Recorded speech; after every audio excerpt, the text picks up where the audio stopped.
Selanjutnya, guna mendukung dan meningkatkan pembangunan perkebunan berkelanjutan di Kalsel, Pemprov Kalsel melalui Dinas Perkebunan dan Peternakan bersama tim peneliti menggelar Focus Group Discussion atau PGD capaian kajian pada progres akhir pilot project implementasi sistem informasi, penilaian dan penguatan kelembagaan rantai pasok kelapa sawit. Kegiatan FGD pilot proyek implementasi sistem informasi penilaian dan penguatan kelembagaan rantai pasok kelapa sawit digelar secara daring dan luring, dibuka resmi Sekda Provinsi Roy Rizali Anwar mewakili Gubernur di Aula Dinas Perkebunan dan Peternakan Kalsel Selasa lalu.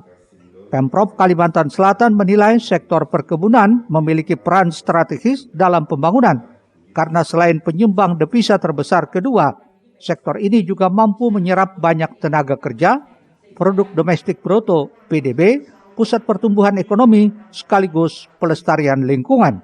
Adapun yang ingin dicapai FGD ini adalah mendukung rencana pemerintah Provinsi Kalsel dalam membangun perkebunan kelapa sawit berkelanjutan, termasuk kerjasama dengan peneliti dari ULM dan EPB dalam rangka peningkatan kapasitas dan kapabilitas perkebunan kelapa sawit. Saat ini jumlah pasokan bahan baku kelapa sawit masih kurang untuk memenuhi pabrik di Kalimantan Selatan atau baru sekitar 70%. Sementara sisanya didatangkan dari luar.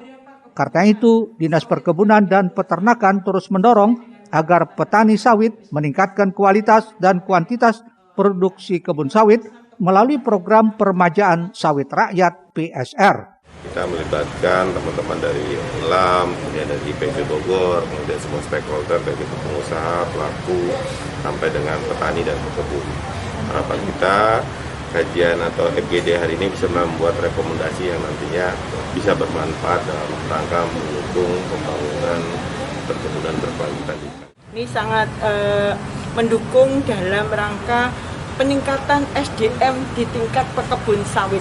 Jadi nanti teknisnya bisa dengan provinsi. Yang jelas Provinsi Kalimantan Selatan tadi disampaikan oleh Pak Sekda dan kami dari Dinas Perkebunan dan Peternakan sebagai pengguna dari aplikasi ini otomatis sangat mendukung dengan program Provinsi Kalimantan Selatan untuk pembangunan perkebunan kelapa sawit. Sementara itu, peneliti ULM Hesti Heryani menyatakan banyak keuntungan ekonomis yang didapat para pekebun atau petani bila mengikuti program PSR.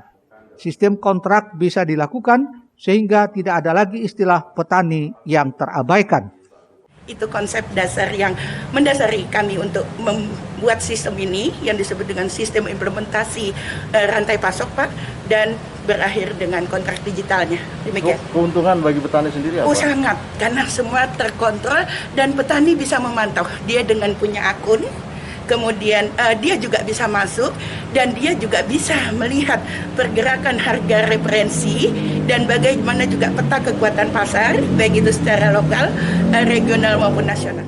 Diketahui tahun 2021 ada 5 daerah yang mengikuti program PSR, yakni Kabupaten Tanah Laut, Tanah Bumbu, Kota Baru, Banjar, dan Barito Kuala. Dalam kegiatan tersebut, Sekda Provinsi Roy Rizali Anwar juga menerima piagam penghargaan selaku fasilitator FGD kegiatan pilot proyek implementasi sistem penilaian info kinerja lembaga rantai pasokan kelapa sawit. Ahmad Ramadhani, Banjar TV.